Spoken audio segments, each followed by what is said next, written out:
Budista deve dar esmola? Como é que o budista lida com pedintes na rua, assim, de forma geral?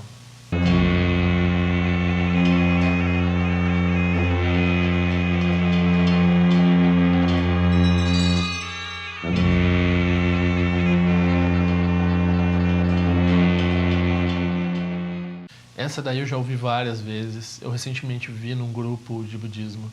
Depois eu vi um vídeo de uma pessoa terrível, de uma tradição que se considera budismo, mas a gente sabe... Se considera budista ela, a própria tradição, mas a gente sabe, nas formas autênticas de budismo, a gente sabe que eles não são budistas. E a pessoa estava falando o maior absurdo do mundo com relação a isso. Tipo, não, você não pode ficar dando, porque senão a pessoa não vai se esforçar depois. Nossa, isso daí tá tão em desacordo com o Dharma, assim. A pessoa não tem noção do que ela tá falando, né? Em primeiro lugar, o Dharma, o budismo não é protestantismo. O protestantismo é que tem essa coisa, assim, a virtude do trabalho, a virtude da pessoa se erguer pelo próprio poder, erguer financeiramente, né? Se erguer socialmente, assim. O nosso o fundador da nossa religião, aliás, como Jesus também era pobre, né? Mas o Buda era um príncipe, ele era muito rico, ele abdicou de tudo aquilo. E ele virou um mendicante. Então ele é o Mahashramana, o grande esmolador, o grande mendicante. Nós louvamos essas pessoas quando a gente vê na rua pedindo dinheiro, a gente tem que lembrar que era isso que o Buda fazia. O Buda pedia comida, o Buda pedia dinheiro. Ele saía todo dia para esmolar, todo dia para pedir comida. E não era porque ele precisasse comer, porque ele passou fome tanto tempo. Não era, a questão dele não era comer, muito menos comer coisa boa, porque as pessoas ofereciam de tudo, né?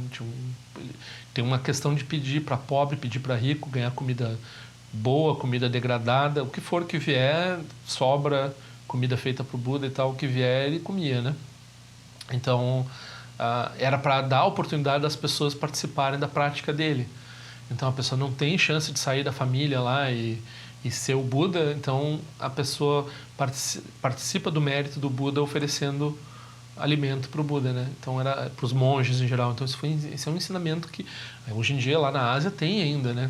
E todos os mosteiros, claro, o mosteiro já é uma degradação em certo sentido, o mosteiro em estilo tibetano, por exemplo, porque daí eles recebem doações, tem uma pessoa que cuida do dinheiro, daí depois eles distribuem para os monges. Então já tem um processo, né? Uma institucionalização da oferenda e, né? Claro, você pode e deve oferecer para monges individualmente, mas eles ganham alguma coisa, comida, eles ganham roupa, alguma coisa eles ganham quando eles estão vivendo lá, né? Então não é muito, mas é alguma coisa da instituição, assim, das oferendas em geral, né? E então essa perspectiva assim, se eu der para essa pessoa, daí ela não vai trabalhar depois. O budismo não vê um valor intrínseco no trabalho, ele vê um valor intrínseco na generosidade.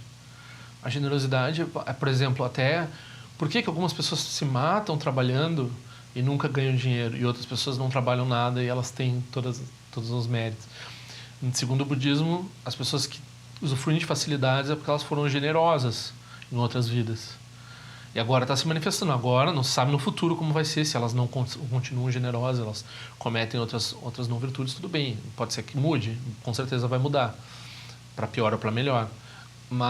E as pessoas que estão sofrendo a mesma coisa, estão sofrendo dificuldade porque elas não foram generosas. Então isso pode mudar a qualquer momento, porque elas estão praticando ou não generosidade. Claro, quando você tem menos possibilidade, se torna mais difícil você ser amplamente generoso, né? Embora a motivação e a intenção tem muito mais poder do que a oferenda em si, mas a pessoa se sente limitada na sua oferenda, daí ela já fica, né? Então,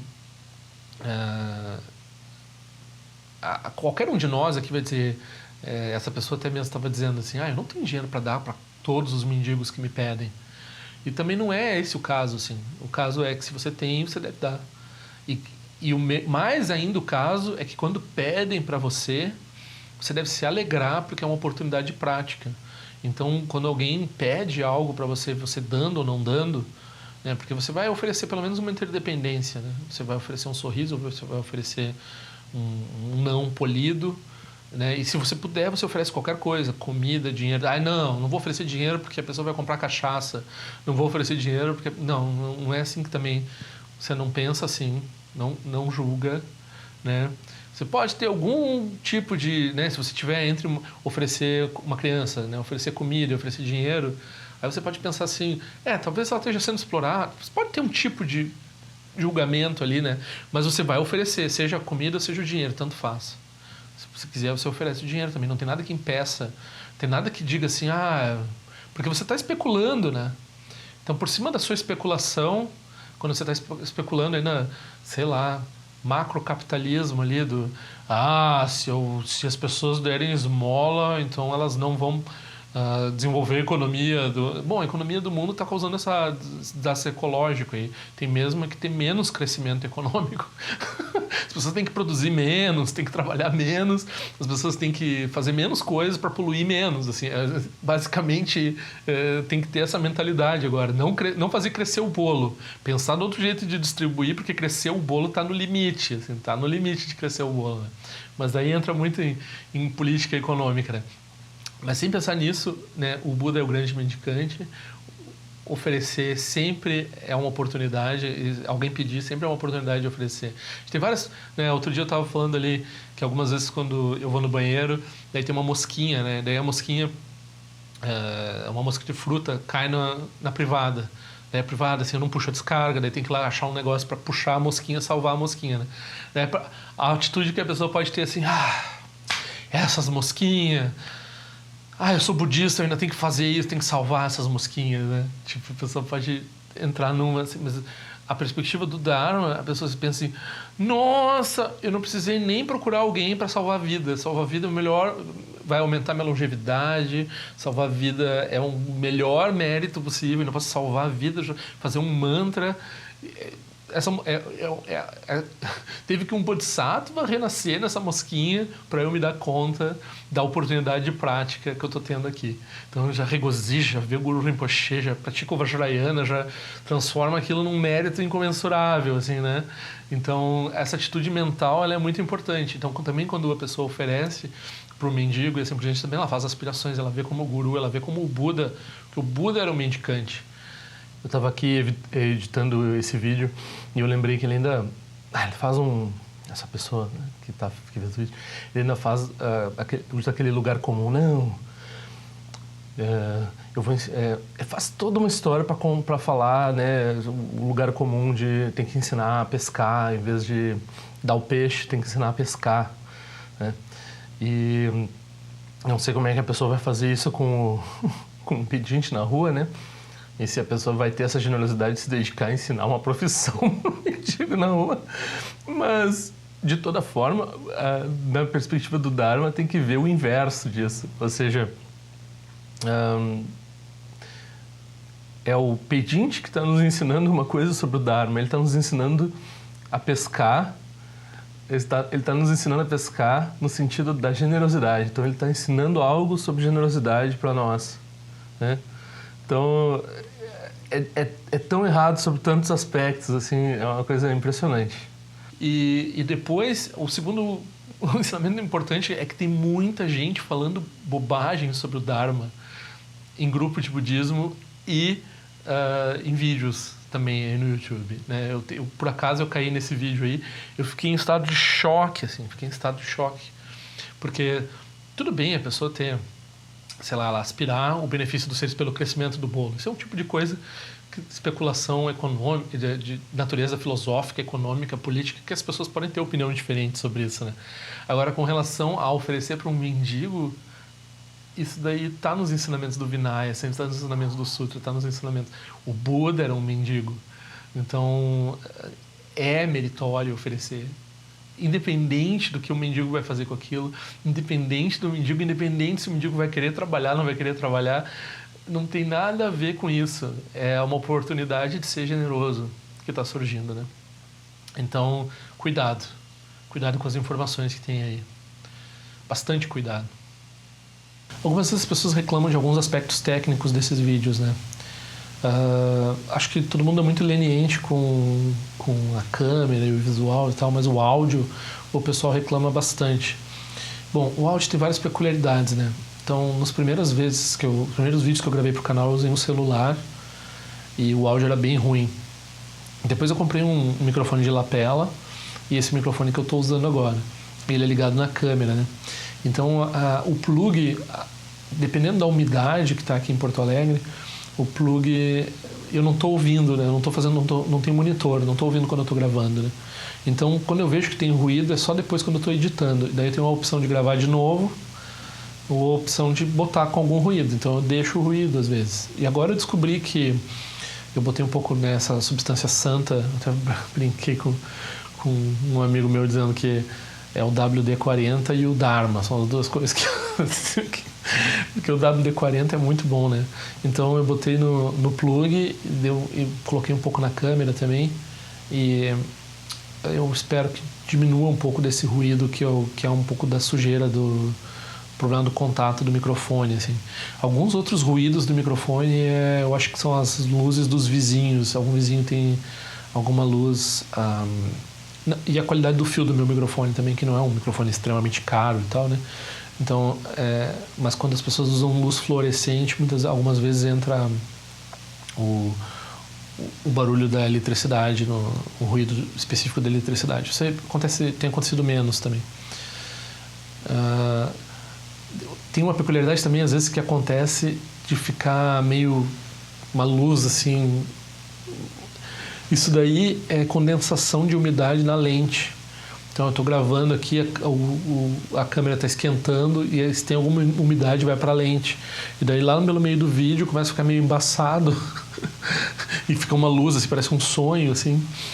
Então eu pretendo um dia trocar essa câmera, eu quero pegar uma câmera de 4K para renderizar o vídeo em 1080p, mas ter a opção de fazer closes e mudar um pouco quando eu estou falando, assim, mudar um pouco o enquadramento, né, sem mover a câmera. Então, mas isso é a longo prazo, porque também tem outras prioridades para aplicar os fundos, assim. E eu acho que né, comparando com outros vídeos que a gente vê até de centros de Dharma, assim, eu acho que está super boa a qualidade dos vídeos. Tem que ver a qualidade técnica, né? Tem que ver um pouco só essa coisa do áudio. Então eu falei isso porque algumas pessoas... também as pessoas reclamam do tamanho dos vídeos. Eu não vou separar os vídeos porque... Bom, tô vendo que algumas pessoas gostam disso, mas eu não gosto. Quando eu encontro um vídeo todo, né, tem que ver uma playlist, talvez pelo jeito que eu assisto, que tem todo um esquema que eu assisto aqui e tal, na TV, e pra mim quebra tudo, assim. Então, 5 vídeos de 10 minutos pra mim é o fim do mundo, tem que botar tudo num vídeo de 50 minutos. Então eu não vou diminuir. Eu tenho tentado, a minha câmera tem um limite de 20 minutos, eu faço edição às vezes para o vídeo ficar com mais tempo, né? Então eu aglomero os vídeos, na verdade. Tem que dar uma parada, daí começar de novo, às vezes tem que esfriar a câmera para continuar. Então, isso tudo né? Por exemplo, uma tremidinha que deu agora é o gato mexendo, porque antes eu estava usando um tripé, e daí o tripé também o gato mexia, daí eu estou usando um negócio agora que o gato meio que dorme aqui, daí tá meio que resolvendo, é menos problema o tripé, porque eles ficam bem agitados bem na hora que eu estou falando, por algum motivo. E sim, eu estou tentando fazer vídeos de vários tamanhos, então alguns vão ser mais longos, alguns vão ser mais curtos, para satisfazer essas necessidades diferentes, assim, né? Às vezes precisa falar mais mesmo, e eu não pretendo separar, não. E a questão do podcast, muitas pessoas me pediram para fazer o podcast, eu ainda não descobri uma forma barata ou gratuita de hospedar esses MP3 e depois mandar para os serviços tipo Stitcher ou da Apple, sei lá. Então, como eu até dei uma estudada umas 2 vezes, nada me convenceu ainda. O nosso podcast anterior tinha esse problema também. Eu fiz um podcast com o Eduf, né, que está de retiro, agora 1 ano de retiro, vai sair só, sei lá, em março. E o Atrás do Front, né? Então a gente tinha foi bem legal, a gente fez vários episódios, uns 30 episódios, né? Só que também era um problema de hospedagem, tinha que hospedar na Amazon, daí tinha que pagar, e no fim não funcionou financeiramente. Já me ofereceram para hospedar os arquivos de áudio, mas se for caro, também eu prefiro aplicar o dinheiro em outra coisa, né? Então eu estou estudando isso, a hospedagem desses MP3. Mas, né, eu já digo que é muito fácil, né, converter, só usar um site desse, vou botar na descrição, um site desse que salva os vídeos do YouTube como MP3, daí a pessoa espeta no celular, ou manda, ou, sei lá, manda por e-mail até, manda pelo WhatsApp, o MP3 dos vídeos, né? Alguns vídeos, agora, mais recentemente eu tenho feito uma edição mais rápida, não tenho me preocupado tanto em botar legendas e nomear as pessoas, porque como eu estou fazendo mais vídeos também, demanda muito tempo editar com cuidado, né, fazer todos os letreiros e tudo. Eu gostaria de fazer o trabalho de edição mais profissional, mas as pessoas também reclamam, no início reclamavam muito que eu me corrigia com as legendas, eu explicava umas coisas, elas não conseguiam pensar as duas coisas ao mesmo tempo. E claro, se o podcast eu adoro, para mim a melhor coisa que tem é quando aparece mais informação, quando duas coisas ao mesmo tempo, para mim é ótimo. Mas daí também no podcast as pessoas perdiam aquela outra informação adicional, né? E eu tenho percebido que daí com esse fluxo de vídeos, né? Por exemplo, daí eu falo, tem um vídeo agora que eu fiz recentemente, que é esse do gueto, que eu sigo falando da epistemologia no budismo, né? De teoria do conhecimento, mas eu mudo de assunto no meio e, né, o vídeo está sem uma coesão. Mas daí eu já sei que o assunto tem que continuar mesmo, então... né? Então vai ter a gente sempre acha um jeito de introduzir o assunto novamente com outro título que chama, daí as pessoas veem os outros vídeos para entender que tem um fio da meada nessa discussão, principalmente do relativo e do convencional, né? Para entender mais ou menos isso, assim.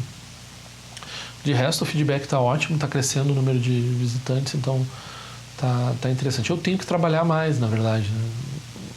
Em algo que não seja vídeo, que é o meu trabalho de tradução, que eu tenho que entregar um livro. Então, eu não sei se eu vou conseguir manter essa coisa diária, mas a pretensão é que sim, né? Incluir como fosse prática diária, assim, fazer essa edição diária e gravação.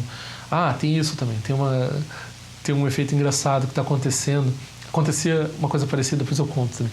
Mas é um efeito engraçado que é assim, eu gravo até 4 ou 5 vídeos numa sentada. Vocês podem ver pela cor da camisa, mais ou menos. E algumas vezes a resposta de um vídeo que eu gravei já 3 adiante. 2 ou 3 depois daquele que foi pro ar. E aquele que foi pro ar tem uma reação. E daí tem uma reação, e daí a pessoa faz alguma crítica, alguma coisa assim. E já aconteceu 2 ou 3 vezes de eu reiterar, de eu xingar a crítica da pessoa no vídeo seguinte. Só que eu nem tinha ouvido a crítica ainda quando eu fiz, né? Então, aí parece que eu tô enfrentando a pessoa, assim, tô sei lá, aumentando a briga, assim, né? Mas, né, de fato, o que tá acontecendo aí aquilo já tinha sido falado antes da pessoa criticar, então não é para tomar como afronta, certo?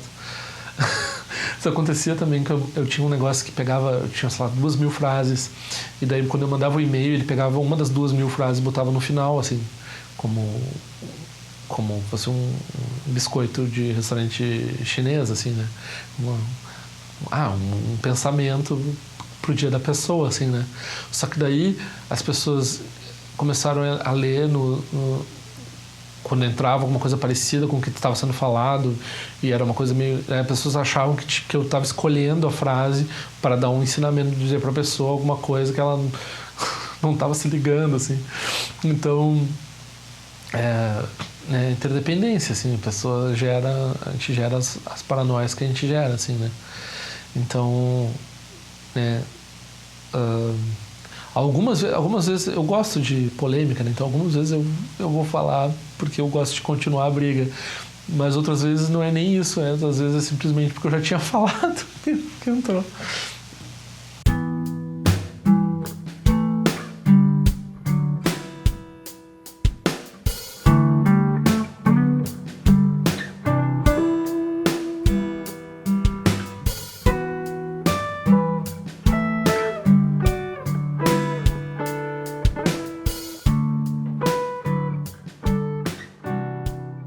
Então, assine meu canal, Se quiser, clica naquela sinetinha que faz a notificação chegar.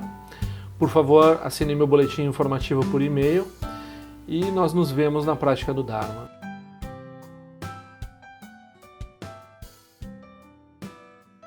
Ao longo de minhas muitas vidas e até este momento, todas as virtudes que tenho alcançado, inclusive o mérito gerado por essa prática e todas as que vier a conseguir, ofereço para o bem-estar dos seres sencientes. Possam a doença, a guerra, a fome e o sofrimento diminuir para todos os seres, enquanto sua sabedoria e compaixão aumentam nesta e em vidas futuras. Possa eu claramente perceber todas as experiências como sendo tão insubstanciais como o tecido do sonho durante a noite e imediatamente despertar para perceber a manifestação de sabedoria pura no surgir de cada fenômeno. Possa eu rapidamente alcançar a iluminação para trabalhar sem cessar pela liberação de todos os seres.